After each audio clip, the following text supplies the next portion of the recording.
बिस्मिल्लाहिर्रहमानिर्रहीम। इब्रार उर्दू कहानी YouTube channel पर आप सबको खुश आमदीद कहते हैं। दूर दराज के एक इलाके में एक छोटा सा गांव था, लेकिन उस गांव की सबसे बड़ी पहचान वो टूटा हुआ पुराना घर था जहां 3 भाई रहते थे, अरहम, हारून और अजान। घर के हालात बिखरे हुए थे, लेकिन ज़िंदगी ने उन्हें कभी संभलने नहीं दिया था। बाप कई साल पहले मजदूरी के लिए शहर गया और कभी वापस न आया। माँ तनहा थी, मगर मोहब्बत के सहारे घर चला रही थी। अरहम बड़ा था, सख्त जान मगर अंदर से बहुत नरम। वो सुबह सवेरे दरिया के किनारे लकड़ियाँ काटता और बेचने जाता। हारून दरमियानी उम्र का मगर अक्ल में सबसे आगे था। वो घरों में मेहनत मजदूरी करता, कहीं पानी भर देता, कहीं सामान उठा देता। अजान सबसे छोटा था, शायद उम्र में छोटा मगर जज्बात में सबसे बड़ा था। वो चाहता था भाई सिर्फ उसकी वजह से मुस्कुरा दें। जिंदगी सख्त थी, मगर तीनों भाई कभी एक दूसरे से नज़र नहीं चुराते थे। जिस दिन चूल्हा ठंडा होता, तीनों खुद कम खाते मगर माँ को भरपूर खाना देते। एक दिन माँ की हालत अचानक बिगड़ गई। उसकी सांसें तेज थीं और चेहरे पर पिलाहट थी। गांव के हकीम ने कहा, उन्हें शहर के अस्पताल ले जाओ, इलाज वहीं मुमकिन है। मगर शहर? किराया कहाँ से आए, दवाई कहाँ से आए? पैसे तो ख्वाब थे। अरहम ने बगैर कुछ कहे अपनी कुल्हाड़ी और लकड़ियों का गट्ठा लिया और बाजार की तरफ भागा। आज उसने लकड़ियाँ आम से दोगुनी कीमत पर बेचने की कोशिश की। लोग हंस देते, कुछ उसे झिड़क देते, मगर वो वापस नहीं आया। हारून ने शहर जाने वाले ट्रकों के पीछे भागकर मजदूरी की भीख मांगी। मुझे एक दिन का काम दे दो, घर में माँ बीमार है। मगर ट्रक वाले जल्दी में थे, सब ने इनकार किया। अजान घर में बैठा माँ के हाथ पकड़े रोता रहा, अम्मी उठो ना, हम कुछ कर लेंगे, आप ठीक हो जाओगी ना। शाम के वक्त बारिश शुरू हो गई थी, वो बारिश जो गरीबों को मजीद गरीब और मजबूर कर देती है। अरहम भीगता हुआ घर पहुंचा, उसके हाथ खाली थे।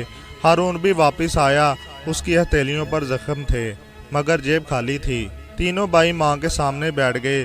माँ हल्की सी आवाज़ में बोली, मैंने ज़िंदगी में कभी तुम तीनों को एक दूसरे के खिलाफ नहीं देखा।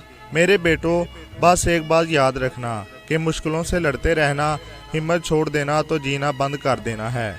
वो बात करते करते खामोश हो गई और हमने माँ को हिलाया, अम्मी अम्मी बात करें, अम्मी। डर ने तीनों भाइयों को एक साथ घेर लिया था। वो माँ को उठाए बारिश में शहर की तरफ चल पड़े। तीनों भीगते हुए, भागते हुए, फिसलते हुए, मगर उन्होंने कदम नहीं रोका। शहर का अस्पताल बहुत दूर था, मगर उनके दिल की धड़कन ने उन्हें रास्ता नहीं छोड़ने दिया।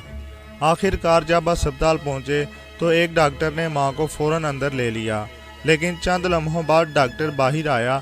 अगर थोड़ी देर और होती शायद हम कुछ कर ना पाते। बचने की उम्मीद थी, मगर इलाज महंगा था। अरहम ने कहा, मुझे नौकरी दे दें, मैं हर दिन मजदूरी करके पैसे दे दूंगा। हारून बोला, मैं अस्पताल साफ करूंगा, बर्तन धो दूंगा, बस इलाज कर दें। अजान रोते हुए बोला, मेरी किताबें रख लो, बस अम्मी को ठीक कर दो।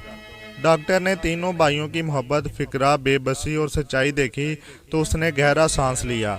फिर उसने कहा, आज की दुनिया में ऐसे बेटे बहुत कम देखे जाते हैं। इलाज शुरू होता है, पैसों की फिक्र छोड़ दो। चंद दिन बाद माँ की हालत बेहतर होने लगी। तीनों भाई अस्पताल के बाहर बैठकर एक दूसरे से लिपट कर रोते थे, कभी दुआ करते थे, कभी उम्मीद जोड़ते। चंद हफ्तों बाद माँ ठीक होकर घर लौटी। घर अब भी पुराना था, जिंदगी अब भी सख्त थी, मगर तीनों भाइयों की आंखों में रोशनी पहले से ज्यादा थी। वो जानते थे कि गुर्बत मुश्किल है, मगर साथ रहकर हर मुश्किल जीती जा सकती है।